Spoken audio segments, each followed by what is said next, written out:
We don't have the people from Instagram with us today. If you're from Instagram, watching on YouTube, welcome. Good morning, good morning. Because today, we're going to be going through Faraz Jaka quizzes. He has uploaded a few quizzes to pokercoaching.com recently that I have not taken.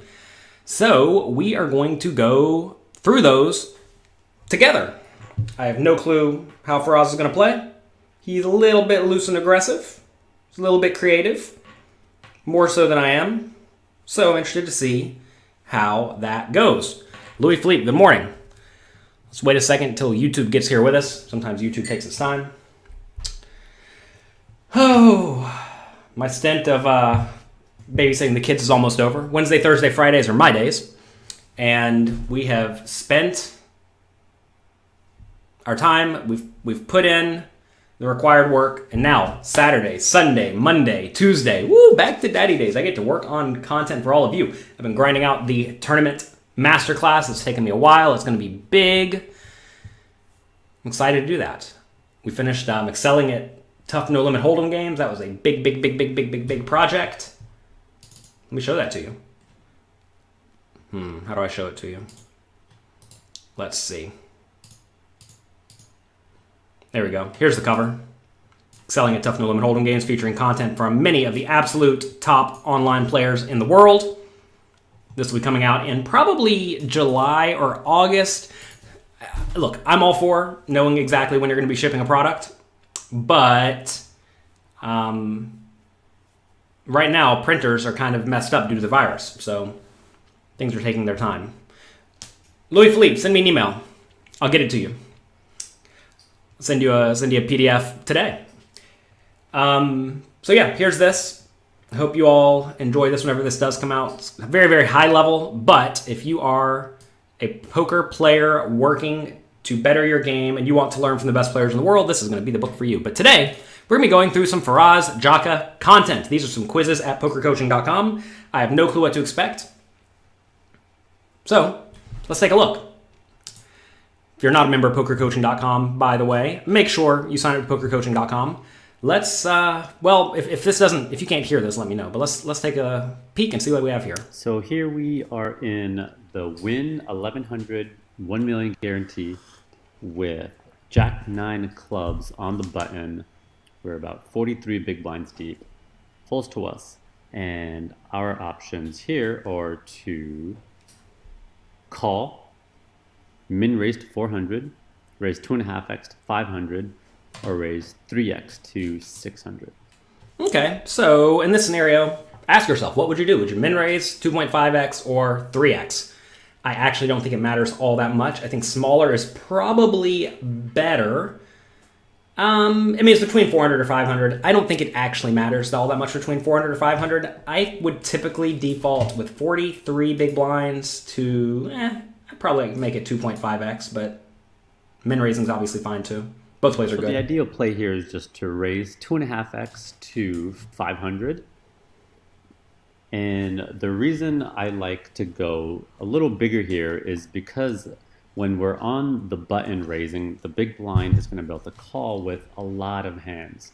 Whereas when we raise under the gun, for example, the big blind is going to have to play a little bit tight because of how strong our range is. So we can get away with, a min raise or a 2.2x when we're under the gun. But when we're late position here, I like to size up a little bit. So it folds out, some more hands from the big blind.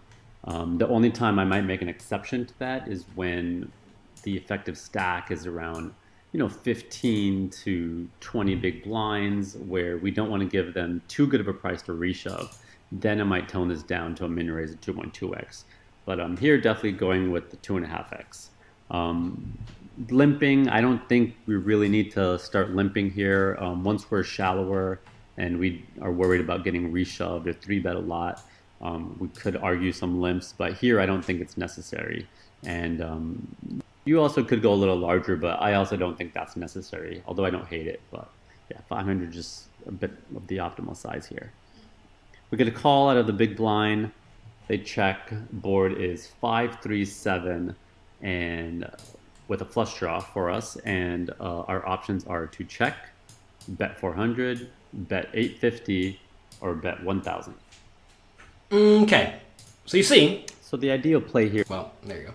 You see how in this scenario, Faraz went through all the reasons to use various bet sizes in this situation, right? He discussed when to min raise, when to raise bigger, right? And that is what we are doing at pokercoaching.com. Good, I'm glad he did this. It's so far nice, solid, good quiz. So we raise straightforward player calls on the big blind. He checks the flop. What should we do? So take a second. Ask yourself, what would you do in this spot? Type it in the chat. Commit to it. Commit to your answer. Take a second. Think about it. What will we do? So in this scenario, I think I like betting something like 850 or perhaps even 1,000. JPM says check raise. We cannot check raise because we are in position. If we check, it's going to go check, check. If we bet 850 and our opponent does raise, it's usually not going to be all in, which is nice because you really don't want to get raised all in. I think if you bet 1,000, you will just get jammed on sometimes, which would be terrible. So I think in this spot, the play is between check or bet 850. I'm sorry. Again, I'm trying to read all of your comments. You say check. I think the player is between bet 400 or bet 850.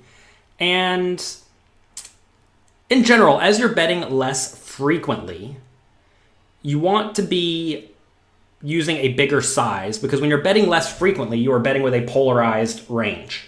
So if you're betting with a polarized range, it means you either have a very good made hand, which you're happy getting money in, like top pair or better, or a good draw, which this is a pretty good draw.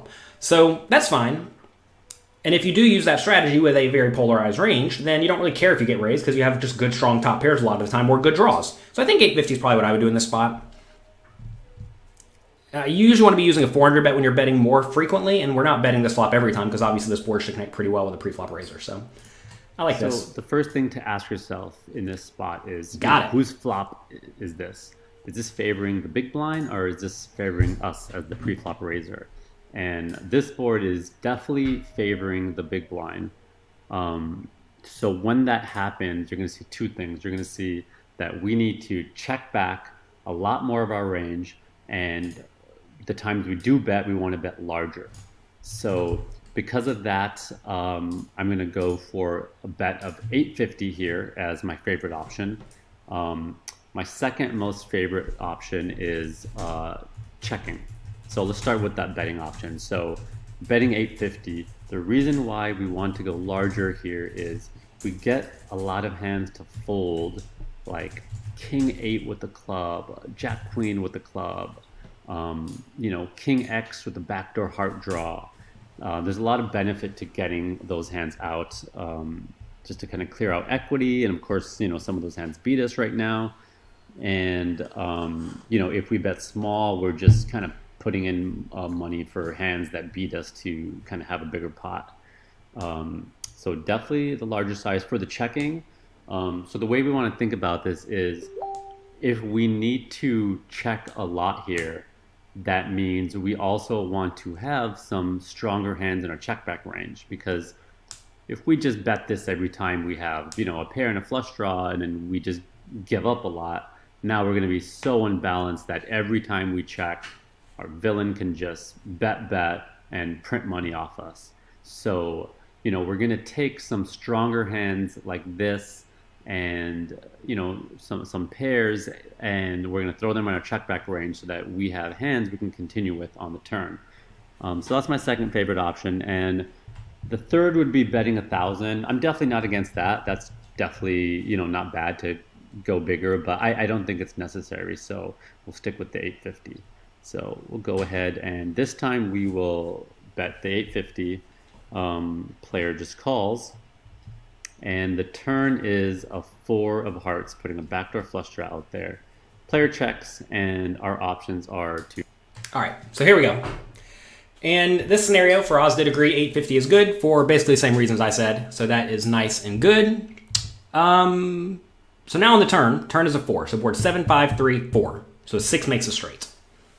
As Faraz says, check 1,200, 2,400, or 3,600. Pot's 3,000, so 3,600 is over pot here. Rough spot, because here, obviously, the 6 should connect very, very well with the opponent's range. However, we have a very low chance to win at the showdown. And if we do check the turn and the opponent checks the river, very often they're going to be in check call mode, because really we should be betting very polarized on the river. And it's just hard to have the nuts here. So it's a tough spot. You also really don't want to bet and get jammed, which would be quite bad. I think this is one of these spots where we probably actually don't have very many obvious bluffs, right? The obvious bluffs we could have are going to be just the lower flush draws, front door or back door flush draws without a pair. So we have to have 8-7, 9-7, 10-9, Jack-9, Jack-8. We do have some 6s in our range, don't forget. We could have Ace-6, King-6, Queen-6 suited, Jack-6 suited. We do have some 6s. Not a ton, but some. So I think the generic play most people would make here would be to check, but I do think you probably just want to bet. Again, this goes back to the same concept on the flop. We're betting pretty infrequently here. So given we're betting somewhat infrequently, if we are going to bet, we want to go kind of big. If we do bet 2,400 and the opponent jams, can we call off against the jam? And I think the answer is no. So if we bet 3,600, can we call off against the jam? Well, then we have to put in 3,500 more into a pot that's going to be, what? 15, 14, 15, 16, 17K. So 36 wins 17, we'd call it off there.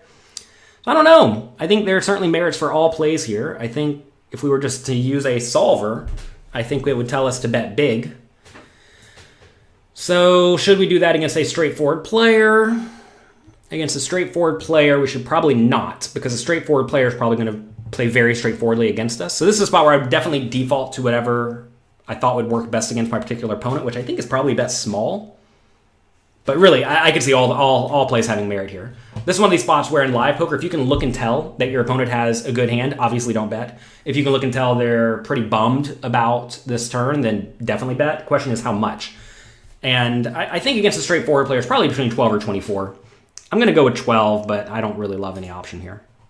So here we're going to want to do a lot of checking, because that's not a very good card for us. This card definitely favors the big blind. And we're also going to be doing a lot of small betting if we do decide to bet. So my favorite option here is just to check back. So like I said, we're going to check back a lot of hands. We're going to be checking back, a lot of our overpairs, kings, queens, jacks type thing. We might bet some hands like pocket 8s, pocket 9s, because they need a little bit more protection. 8s is also blocking, hands like 6, 8. So it benefits there a little bit. Less likely to get check raised, that type of thing. And same goes with the flush draws. We're going to check back a lot of our flush draws, but we want to make sure we do have some flush draws in our betting range. That way, if we bet and the club comes, we can still represent some flushes. So let's talk about that concept right there. I think that's very important. In this situation, that is exactly what I think too, but I think the flush draws you want to check are the ones that have a pair or the ones that have the best ace high, I think. We'll see if Faraz agrees with this, if he mentions it. I've never taken this quiz. So yeah, that is interesting to note. I'd also heavily prefer having the 8 in our hand if we're going to bet. So, some hands like, ace 8 of clubs, king 8 of clubs, jack 8 of clubs. I highly prefer those. Here, there's just not a lot of reason to bet. It's nice to kind of be able to realize our equity. So I'm going to go with check as my favorite option here. And if we are going to bet, I'm definitely going to go the smaller size, 1,200. I think that's an okay play as well. And the reason we can go small here is just there's just not a lot of reason to bet big. So kind of one thing you can ask yourself is, what if we're betting here, we're really just targeting trying to get some 5x, some 3x, some 4x to fold. So you just ask yourself, what's a size I can bet that's going to be really annoying to those hands? And I think 1,200 does the job there. When you bet bigger than that, you're kind of just going to get like the 2 pairs and the sets to continue, and obviously the straights. So it really doesn't make a difference if you're betting bigger or smaller. So in that case, you might as well go smaller. So it gets your bluffs a lot cheaper. Allows you to bet those hands like 8s and 9s where they're just going to call with the 2 pairs and you get to showdown a lot cheaper. So just a lot of reasons to bet smaller here. And in this case, we're going to go ahead and check. So let's talk about that concept where he says, two concepts there. Should we be betting only when we have the 8 of clubs? And I don't know if I agree with that. And the reason is because how many 8 of clubs do we actually have? We have ace 8, which has a lot of showdown value. We have king 8, so we have king 8, queen 8, jack 8, 10 8, 9 8. 8 7 is a pair, 8 6 is a straight, which we bet for value. 8 5 is a pair, 8 4 is a pair, 8 3 is a pair, 8 2, sure. So we have 6 obvious bluff combinations, which I definitely agree. The 8 is very relevant. So we have 6 obvious bluff combinations. How many value combinations do we have? Well, we just said Faraz wants to bet with 9s and 8s. There's 6 right there. We'd also obviously like to bet if we had a straight, right? So we, ace 8, ace 6 offsuit, king 6 offsuit, queen 6 suited, jack 6 suited, 10 6 suited, right? Lots and lots of 6s compared to the number of obvious flush draws. Obviously, I do want to make it clear we also have backdoor flush draws too. So we have 12 obvious combinations, right? I think that's still just not anywhere near enough. Plus, those draws have very good equity. Someone just said you're tired of the word equity. Equity is actually very important. Whenever you're bluffing, you want to make sure you win some portion of the time too. You really don't want to be doing too many just stone bluffs. So I think we need to find more bluffs than the very obvious 8x flush draws. So what's the next best ones? Well, probably the ones that completely lack showdown value. So that's going to be the jack x and queen x, right? So I think in this scenario, we probably want to find slightly more bluffs than Faraz. I've played with Faraz. He definitely has slightly more bluffs. But yeah, I don't know. Okay, cool. If I was scoring this quiz, I would give small bet a bigger score. Because as Faraz says, if we're only checking or betting small, then clearly the big bets are bad. So maybe Faraz is a harsh grader. It's good to have a harsh teacher, though. The harsh teachers will really focus on all your problems and make you get better. I definitely think this is a close spot, though. Okay. River is... Oh, where can we find these quizzes? PokerCoaching.com. Go to PokerCoaching.com/premium. You will have access to all of the quizzes Faraz is making, as well as classes he's been teaching and hand history reviews he's been making. He went through a $5,000 buy in hand history. He made a deep run in recently. He's making all sorts of good content for you. All right, let's see. The 10 of clubs, and the villain bets 2,000 into 3,000. And as you could see on the note, that villain is straightforward player. So go ahead and keep that in mind when you're making your decision here. Okay, so we have a flush. Given we have a flush, we probably have the best hand basically every time. When the opponent bets the river, he's going to have way more 6s than flushes, right? So given he's going to have way more 6s than flushes, we definitely want to go for a value raise, presuming you think the opponent will call, and most people aren't folding straights. So this is a situation where I definitely think we need to raise. The question, though, is what's the best raise size? I see Faraz only gave us go all in as the option. I actually think raising small is a really strong play against some people. However, notice in this scenario, our opponent has more chips than us. If the opponent had fewer chips than us, then I definitely like at least considering a less than all-in raise. Like say we both had 7,000 here. When he bets 2,000, I like the idea of raising to like 6,000, leaving him 1,000 behind. You're going to find that gets way more calls, at least in my experience. So that's something I would consider. Here, though, given we have fewer chips than our opponent, I think all-in's the obvious play. Unless for some reason you think the opponent will literally only call your raise with a flush. And the thing is, if you think about this, what flushes could the opponent have? Well, we block them all to death, right? The opponent could have all the ace-x, you could have all the king-x, you could have all the queen-x. I say all, there really aren't a ton. But he probably doesn't have a whole lot of 8x, because that would only be 8-6, and 8-4, and 8-3, and 8-2. And he doesn't have 7, so he could have 7-4, 7-3, I'm sorry, 6-4, 6-3, 6-2, and then 4-3 and 3-2, and 4-2. So there really aren't a ton of bluffs. I'm sorry, there aren't a ton of worse flushes.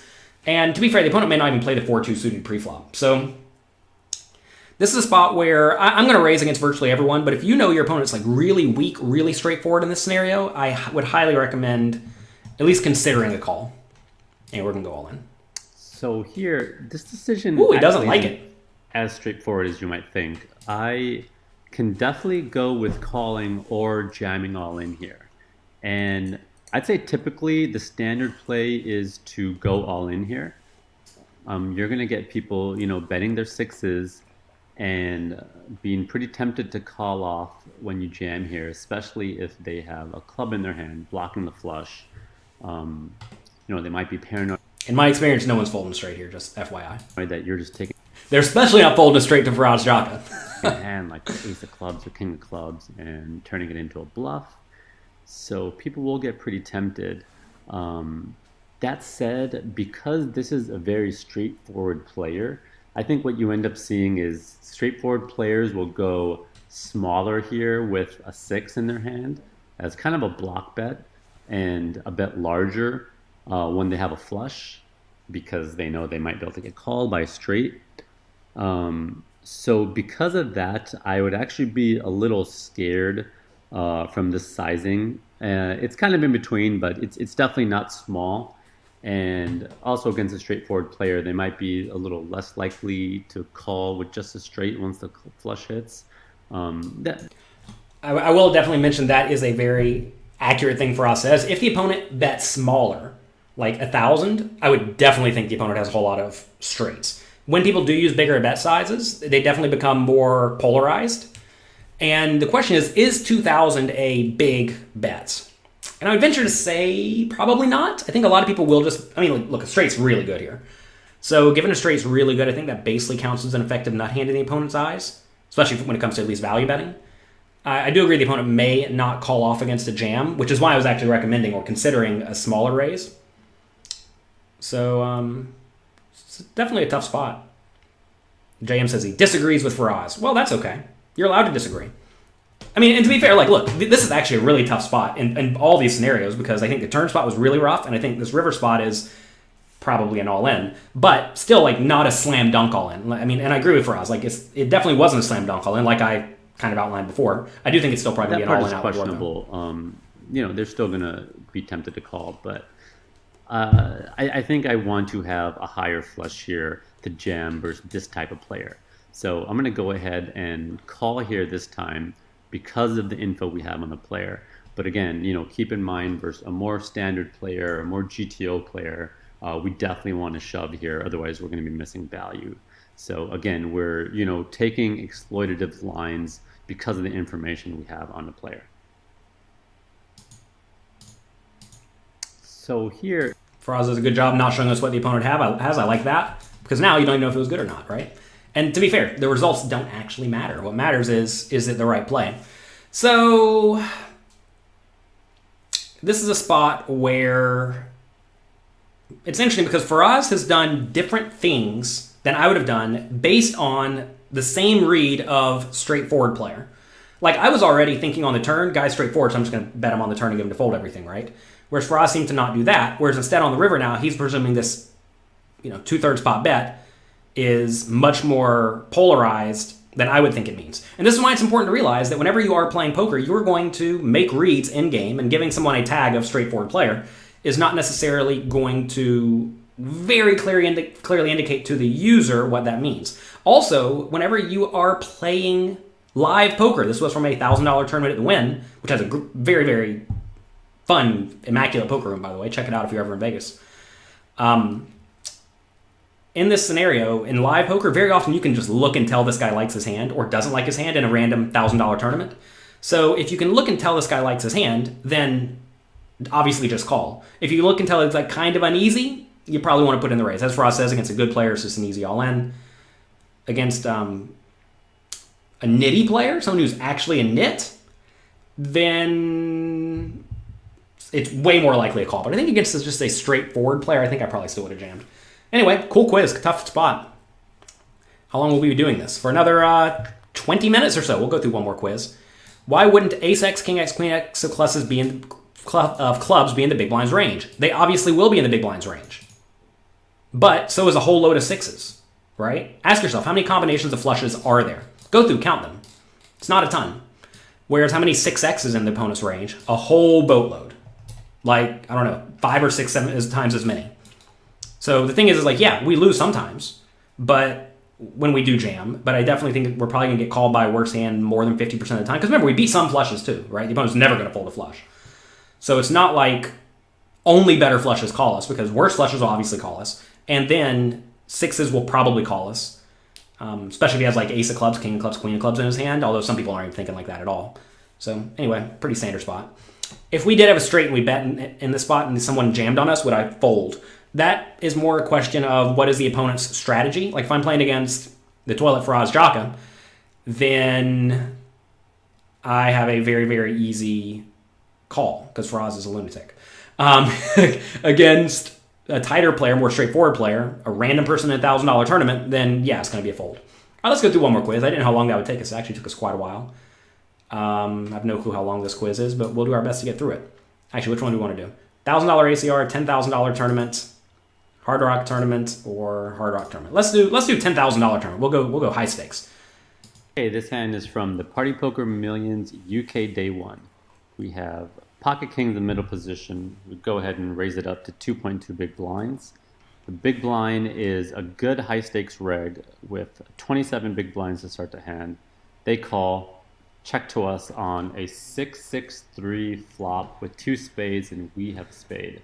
So our options here are going to be check, bet 1.4 big blinds, 2.25 big blinds, or 3.3 big blinds. All right. I think this is a spot just to bet small and frequently. Notice the opponent only has 25 big blinds, so I'm just very happy stacking off here if he does check raise us. So seems like very, very easy bet small and frequently spot to me. Only time to check would be if you think the opponent's just going to like be a lunatic if you bet. The problem is against a good player, they're going to realize when it goes check on the flop, you have some showdown value, and bluffing hard against some showdown value is usually not a great idea. So I like a small bet and frequently.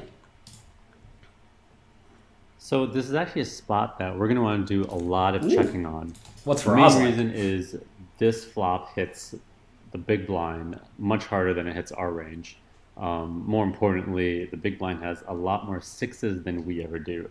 So because of that, our C bets when we have air are not going to get through very often. And we're going to want to check a lot of our, random ace high over cards, random 9-10 type hands that we normally C bet. We're just going to want to check back here because we don't want to get check raised. So what happens is a lot of players will bet when they have it here, check back a lot of their air, and now your turn range is extremely weak, and it just allows the villain to, bet, and we cannot call down very easily. So what we want to do is we want to. So I do want to address that right here. So in this situation, I'm actually happy betting somewhat frequently, understanding that you are going to have to defend against the check raises very wide. This is something you would not do against weak recreational players in like $1,000 win tournament. But against a good, strong, high-stakes player, if you have something like Queen 10 of hearts and you bet the flop and get check raised, you're not folding. If you have any overcards with a spade, you're not folding when you get check raised here. That does lead to some pretty nasty spots, but I think it's probably ideal. And the thing is, like, if you do have any overpair or any flush draw, like, you're just happy playing for lots of money on this board, especially against a good player who's going to be check raising all their gut shots, all their backdoor straight draws, etc., etc. So if you are going to use a wide betting strategy, and a frequent betting strategy, you have to make sure you defend against the check raises very, very well, which is tough to do, kind of dicey. And to be fair, if you're playing a $10,000 buy-in online event, this is probably an online event because I know Faraz played online and then made it into day 3, I think. Saw him there in Nottingham. If you are playing against good online players, you probably should default towards the Gto strategy. I think it's going to just tell you to bet here, small and frequently, understanding you're going to have to defend very well against check raises, which is nasty. Obviously, though, this is a way, I'll call it easier line to play. Just check back the flop a lot, call ace high on the turn, call all the pairs and better on the river. And you're going to be pretty unexploitable in that scenario. But I think you fail to get a little bit of value. And in this scenario, when the opponent does only have 25 big blinds, I'm a little bit happier to just check it back. But, certainly reasonable what Faraz says. Someone here said that, well, it's already went past. They said, I'm happy to get check raised here. Yeah, obviously with your exact hand, you're happy to get check raised, but you're not thinking about how to play your exact hand. You are thinking about how do you play against or with your entire range, right? Which hands do you want to be value betting? Which hands do you want to be checking? When you bet here with Queen Jack of Hearts, obviously you don't want to get check raised, right? But I do think you probably do just want to go ahead and bet Queen Jack of Hearts because it lacks showdown value and it can keep barreling on a lot of turns. I do agree that whenever it does go check, bet, call, you don't love it with a lot of your range, but you're going to pick up backdoor draws with a lot of it and you can just keep bluffing. I do completely agree. Obviously, you have almost no sixes in your range, and the opponent does, so your opponent has a nut advantage. But we're going to have a very big range advantage here. And if you have a very big range advantage, it's hard to go wrong by betting frequently and small. So anyway. Our check back range, strengthen our check back range, and the best kind of hand to do that with is, pretty much aces and kings here, especially when we have a spade in our hand. That is definitely true. This is a reasonable hand to check. With the hand like, sevens through queens, we're actually way more likely to want to protect our hand because, there's just a lot of scary turn cards. Whereas with kings and aces, they just don't need too much protection. So this is a board that also the big blind can just check raise pretty easily and get in a lot of their, flush draws, even some 3x. If they still have a hand like pocket fours in their range, they'll, check raise, get that in. So the fact that they're so shallow allows them to kind of get it in so liberally. So that's also kind of a reason why we're doing a lot of checking here. So, checking is my favorite option here. If we are going to bet, we want to make sure we use that really small, 1/4 sizing.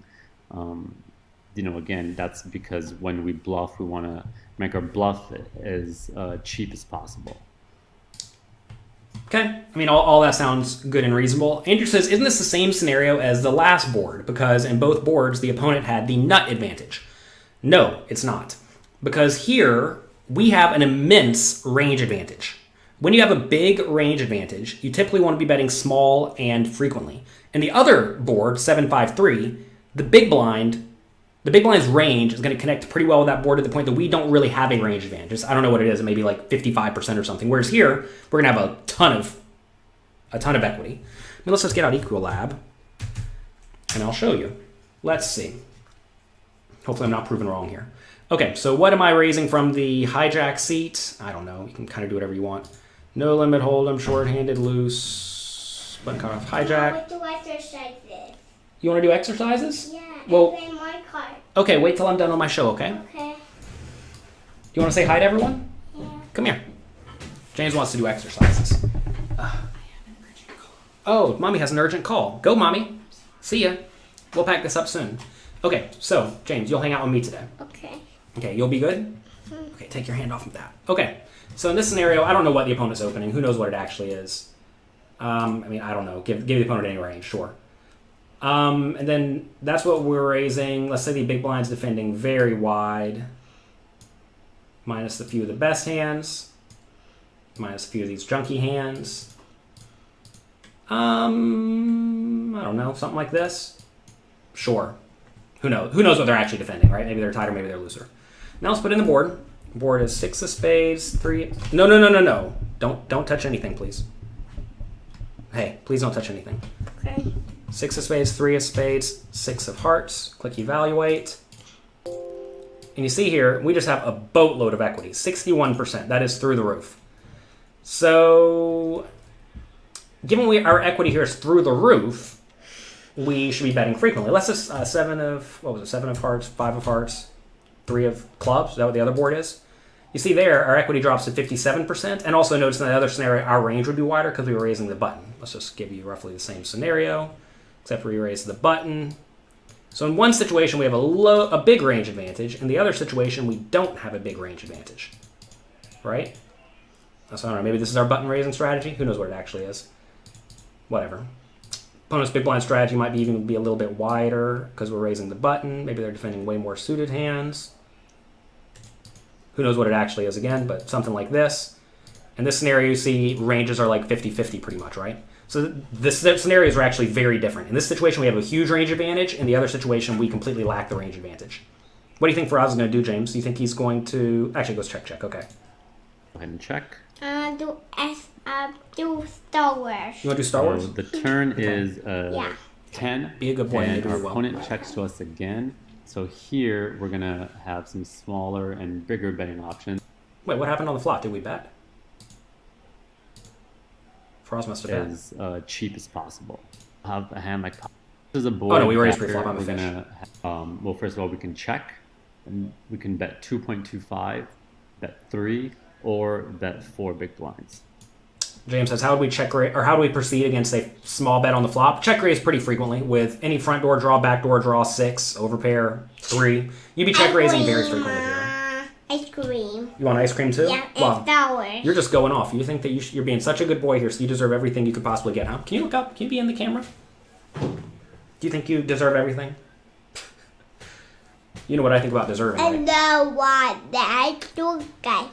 All right, now, I would be betting here. Obviously, the opponent could be check raising with a 6 and whatnot. I think we do want to start going bigger, though, because we're going to be a little bit more polarized now, I think, because now we can start betting some low equity hands and still continue checking back the marginal stuff. So I like a bigger bet. So here we're going to go ahead. No, I gotta listen to Faraz. Here, you 4 put big one in your blinds. stop. So that's about I have to 4 listen to into Faraz. 6, which is about a 66% bet. And the reason we want to go with the larger hand, put it in sizing here. is here that the player should be checking, a decent amount of his 10x still. He's going to be checking a lot of his 3x. And we really want to make sure we charge them. We also really want to get stacks hear him? in. So if we bet smaller, it's going to be hard my to friend get Faraz. stacks in. It just doesn't really accomplish a lot. We also, might have checked back some random jack high, queen high, king high, 9 high stuff that we really just want to get, ace highs to fold. So, if we bet too small here, it kind of make it easy for, an ace high hand to continue, maybe even king queen, but, we bet larger here, we're going to get those hands to fold when we have air here. And then again, the benefit when we have the hand What's he versus talking 10s about? or versus 3x or 10x is we Talking really about charge them. So go with the big size. Opponent calls. Turn is the 2 of spade. Checks to us. And now our options are we can check back. We can bet 5 big blinds. We can bet 9 big blinds. Or we can overbet, bet 17 big blinds. Faraz called the river the turn. Minor mistake. You all may not know this. Back in the day, the turn was called the turn, and the river was called the turn. That's really really clear, huh? Okay. So in this scenario, what do we do? This is a really bad river. Not because you're worried about exactly 5-4, because 5-4 would probably just bet the turn. I don't know. Faraz is giving us good, tough spots. Oh, you want to listen to hear what he says? Mm-hmm. Which do you think you should do? 5, 9, or 17, or check? 13. You like 17? Yeah. That'd be a strong line. I don't like 17 because if you bet 17, he's probably going to call mostly with only very good hands. 5. Oh, you want 5? Yeah. 5 is the logical play because you want to be betting small when you're betting for thin-ish value, and we actually are kind of betting for thin-ish value. So I think it is going to be smaller check. What's calling a bet here? Well, a 10, obviously. A 3, may. A middle pocket pair, probably. Obviously, better hands all call. So I think we either want to bet 5 or check. I mean, look, in this scenario against a good high-stakes reg, I think I would check. But against, like most straightforward recreational players, I would definitely be betting small. So I went ahead and elected to use the overbet size of 17. James, you were right. 17 is right, Faraz says. I think that's crazy, Faraz. This is where Faraz does this very exploitative fun stuff that's neat. That's it. Maybe this is just good GTO. I don't know. This seems optimistic to me. Let's see. And again, kind of the same reason we're betting big on the turn. We really just want to get as many chips as possible in at this point. Our opponent has, for the most part, capped Talking about themselves. poker. If they had a 6, it's pretty likely they would have, either led the Let's listen to turn or check raised the turn.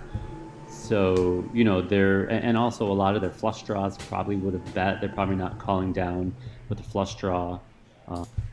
I will disagree with that a little bit. If the opponent has a good high card flush draw, they'll definitely check call. If they have a low value flush draw, they'll bet. Kind of like I was recommending in the previous hand. Unless it's an ace high flush draw, that's still possible. Okay. They may just check call that.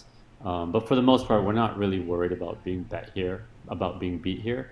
and we really just want to. I'm also not sure that's true either, because a lot of good players will just keep checking with a 6. I've been watching Michael Acevedo stream a lot. Good world-class GTO player, and he'll do a decent amount of checking here in spots like this. Well, we're not done with this one yet. Attack and after this one, we have to our be done opponent's 10x, and we don't want to give him too easy a call with his 3x either. So, there are times we're going to be sitting here with Jack high, Queen high, Stop, don't touch King anything. high, and we also want to put a lot of pressure on that 10x. So we're pretty polarized here at this point. We're representing, something like ace 10 plus or a complete air. And when we're that polarized and have that thin a range, we just want to use the bigger sizing here. So I definitely agree if we have a flush, we're going to be betting, but clearly we don't have the flush, right? So this is where, again, you have to go back to the idea of what are we trying to accomplish in this scenario? Is our hand good enough to extract a full amount of value? Or do we need to use this as the bottom end of our value betting range? I definitely disagree with Stelios. This bet is bad because he'll only call with 6s and flushes. Look, again, this is a good high-stakes regular who is going to make... Stop touching stuff, please. Who's going to make appropriate hero calls with a 10 and with middle pocket pairs, especially if they have a spade. So, like this would be a really bad bet. Stop. Hey, relax, please. Be good for one more minute, and then we'll go, okay? We'll go do exercises. This is a situation where... Against a weak, straightforward player, this bet would be terrible. But that's not who we're against. We're against a good, high-stakes reg, which is why I definitely do agree. You probably want to be betting very big or very small. Or betting big, very big or checking, which is why I selected check. Because betting small and getting raised is just terrible. If you do bet small here and get raised, by the way, against a good high-stakes reg, it's an easy call because we have the king of spades. So anyway, cool spot. I think this is probably a hair thin for the big bet. Like, if I had a 6, I'd like a big bet for sure. Some of you are saying the opponent never has a 6. Well, the opponent, if he's good, is going to check the turn with some 6s. That's just, like, good, fundamentally sound poker. You bet the turn with some 6s, but you check the turn with some 6s, too. And again, the big blind has loads of 6s in his range. Can you stop pressing that, please? Hey, you just got to stop touching. Can you stop touching? Give me 1 minute. Give me 1 minute. Will you give me 1 minute of good James? Okay. So anyway, cool stuff. I like this. This is definitely good to get in strong players' heads like Faraz. As you see, we differ on some concepts. Slightly, but we still differ. Stop touching that. I don't even know if that's messing with stuff. We slightly differ on some concepts, and there's nothing wrong with that. If you take the quizzes on pokercoaching.com, you may disagree with some people, or you may completely agree. And you want to make sure you are actively learning from good, strong players and thinking about the things that they are doing. Are you showing everybody your tushy? Guys, why am I asleep? Yeah. Kiko says, you like these, we should do more of them. Well, let me actually show you. At pokercoaching.com, we have a lot of these. You can go to pokercoaching.com and you see we have literally we have 875 of these.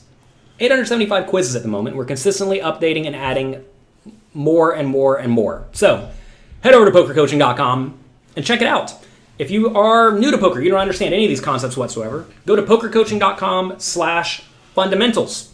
There, you can get access to our fundamentals course, and you can learn a ton. Look at what James did to my hair. Also, Saturday mornings, we do a study stream with Crazy Sixes and God's Big Toe. They do things very similar to this before they start their sessions, so check out that. And yeah, we have lots and lots of content available for you at pokercoaching.com. As you can see, these were definitely some scenarios where we were considering making the same plays Faraz did, but varied for different reasons. And to be fair, I would say these two hands were actually really tough ones. These were not easy hands by any means. All the quizzes are not that incredibly difficult. But yeah, this is good. This is fun. Is that considered a merge bet? Not really. I don't know. The idea of a merge bet is kind of a weird concept. I'm not really thinking in terms like that. I'm more so thinking, is this hand good enough to go for a large amount of value, or is it not? And Faraz thought it was. I thought it was probably not. Is it possible to have a quiz where there are multiple solutions? I mean, in theory, you could say, look, the coach tells us what the scores are, so the coach gives us the score, right? So, look at this. Opponent. Reg who thinks... Oh, wait, that's a different hand. Never mind. Okay. The coach scores the quiz, so, there could be multiple answers. And I probably would have scored that one slightly differently than Faraz, but that's okay because we were different players, right? Hey, can you please stop touching that? Please, James, be good for 1 more minute. I've told him to be good 1 more minute a few times. Do you want to say bye-bye to everybody? We have to go for today. You want to get up and stand up? You want to get up and go exercise? Bye. What kind of exercise do you want to do? I don't know. You want to do jumping jacks? No. You want to do sit-ups? No. You want to do squats? No. No. How about swimmers? Swimmers? Oh, you like swimmers where you lay on your belly and kick your hands and legs? Okay. Well, good. We're going to go do some swimmers and some exercises. Hope you all have a great day. Can you email me poker hands to discuss without being a member? You can post them here and we'll answer them if I feel like it. But you have to realize I get literally hundreds of emails a day and I see all of them. But if you just send me an email asking me to spend 20 minutes reviewing your poker hand for fun, think about that. All right. Have a great day. Enjoy yourselves.